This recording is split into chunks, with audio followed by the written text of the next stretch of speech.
आप देख रहे हैं इंडिया टाउन न्यूज, भारत की बात। नमस्कार, आप देख रहे हैं इंडिया टाउन न्यूज और मैं हूं आपके साथ आस्था सिंह। राजनांदगांव के गांधी सभागृह म्युनिसिपल स्कूल मैदान में all India national dance music and fine arts competition festival का भव्य आयोजन किया जा रहा है। यह आयोजन नर्तन फाउंडेशन और आरोहण फाउंडेशन के तत्वाधान में किया जा रहा है, जिसके संचालक डॉक्टर चंदन सिंह परिहार हैं।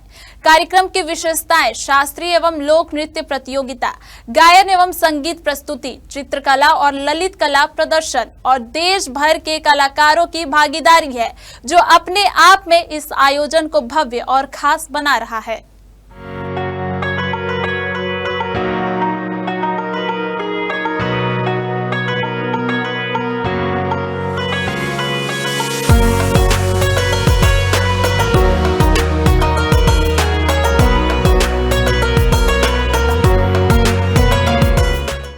इस संबंध में डॉक्टर परिहार ने मीडिया से बातचीत में बताया कि आयोजन का उद्देश्य नई पीढ़ी के बच्चों में भारतीय शास्त्रीय संगीत, नृत्य और कला के प्रति प्रेम और सम्मान की भावना को जागृत करना है। उन्होंने कहा, हमारा प्रयास है कि इस कला को देश भर में प्रसारित किया जाए। हम चाहते हैं कि राज्य और केंद्र सरकार इस कला को स्कूलों के पाठ्यक्रम में शामिल करे, ताकि हमारी संस्कृति और परंपरा का संरक्षण उसी तरह हो जैसे अन्य विषयों का अध्ययन कराया जाता है। सर, जैसा कि आप देख पा रहे हैं, कार्यक्रम का नाम है कृष्ण की इसलिए मैंने रखा है क्योंकि मेरा मानना है कि सारी कलाएं जो कृष्ण जी से आती हैं तो उनको समर्पित है यह कार्यक्रम। इसका उद्देश्य ये है कि जो कला है, भारतीय संस्कृति की धरोहर है कला, उसको हम, क्योंकि कई कारणों से अब इन दिनों मॉडर्न एरा में चीज़ें कम हो रही हैं, ख़त्म हो रही हैं, करीब इस तरह की हरकतें हो रही हैं, तो हमने उस चीज़ को प्रचारित करने के लिए इस कार्यक्रम का मतलब जो एक उद्देश्य था, मुख्य उद्देश्य ये था कि इस कार्यक्रम के थ्रू हम लोगों पे कला और संस्कृति का प्रचार प्रसार करें। फिल्मी और वेस्टर्न कल्चर ने जहाँ ले लिया है, मैं उसको बुरा नहीं कहता हूँ, पर हमारी धरोहर है, हमारी चीज़ हमारी होती है। हमें सबसे पहले हमारी संस्कृति को लेकर काम करना चाहिए, उसके बाद ही दूसरी संस्कृति के बारे में सोचना चाहिए। बिल्कुल करें, दूसरी संस्कृति को भी अडॉप्ट करना चाहिए, पर हमारी संस्कृति को हम छोड़ दें, ऐसा कैसे? तो बस मेरी यही कोशिश है, जैसे मैंने कहा आपको, कि इस कार्यक्रम का उद्देश्य है इसको प्रचारित करना, इस तरह से कला को प्रचारित करना। शिक्षा और संस्कृति के साथ में बच्चों को क्या समझना चाहिए? बच्चों को ये शिक्षा के थ्रू, मतलब मैं तो ये कहता हूँ कि ये हमारी जो स्कूली जो शिक्षण है वहाँ से शुरुआत करके, तो हायर एजुकेशन में तो है ही, वहाँ से शुरुआत करना चाहिए ताकि बच्चों में ये इसका संस्कार पहले ही पड़ जाए। तो स्कूली शिक्षा में कहीं बहुत रेयर जगहों में, जैसे प्राइवेट स्कूलों में, गवर्नमेंट ने इसको बिल्कुल नहीं ध्यान दे रहा है। तो गवर्नमेंट से मेरी और मतलब छत्तीसगढ़ शासन से और भारत सरकार से मेरा निवेदन है कि इसे स्कूलों में डाला जाए, जिसके कारण हमारी संस्कृति और कला का प्रचार बिल्कुल उसी तरीके से पहुँचे जैसे बाकी और विधाओं का या बाकी और विषयों का होता है।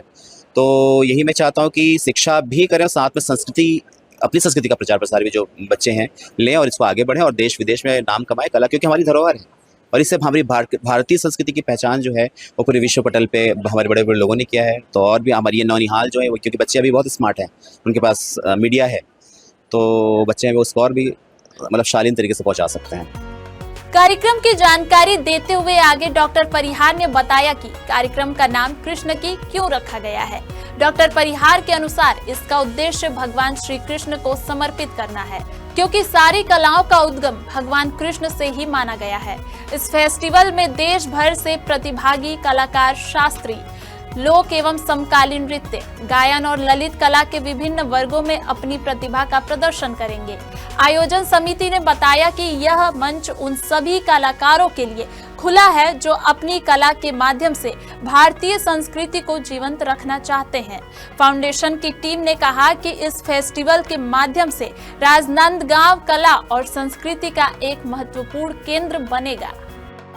ये एक फाउंडेशन है जिसकी सोच की मैं दाद देना चाहूँगा कि जिस उम्र में बच्चों को आज पॉप म्यूज़िक पसंद आ रहा है, कोरियन म्यूज़िक के पीछे बच्चों का रुझान है, इस कंपटीशन में बच्चे कथक जैसे क्लासिकल वोकल म्यूज़िक, राग भीम पलासी, राग भैरवी जैसे, राग दरबारी, कानड़ा जैसे रागों को यहाँ पर प्रस्तुत किया बच्चों ने। ये काबिल तारीफ़ है, 10-10 साल के बच्चों ने। और इस सोच के पीछे मैं बहुत बड़ा धन्यवाद देना चाहूँगा कृष्ण की ग्रुप को, जो कि नर्तन फाउंडेशन, आरोहण फाउंडेशन, इसके संचालक डॉक्टर चंदन सिंह परिहार सर हैं, जिनकी सोच के पीछे मैं बहुत उनको बहुत बहुत बधाई देना चाहूँगा ऐसे कार्यक्रम को आयोजन करने के लिए, और ऐसे बच्चों को क्लासिकल के बीज बोने के लिए, बच्चों के मन में क्लासिकल का बीज बोने के लिए बहुत बहुत बधाई, बहुत बहुत अच्छा। राजनांदगांव में आयोजित कृष्ण की फेस्टिवल न केवल एक सांस्कृतिक कार्यक्रम है, बल्कि यह आने वाली पीढ़ी को भारतीय कला, संगीत और परंपरा से जोड़ने की एक प्रेरक पहल भी है। आयोजकों को उम्मीद है कि इस तरह के कार्यक्रमों से बच्चों में कला के प्रति रुचि बढ़ेगी और राजनांदगांव आने वाले समय में कला और संस्कृति का प्रमुख केंद्र बनकर उभरेगा। फिलहाल के लिए बस इतना ही। देखते रहिए इंडिया टाउन न्यूज, भारत की बात। नमस्कार। आप देख रहे हैं इंडिया टाउन न्यूज, भारत की बात।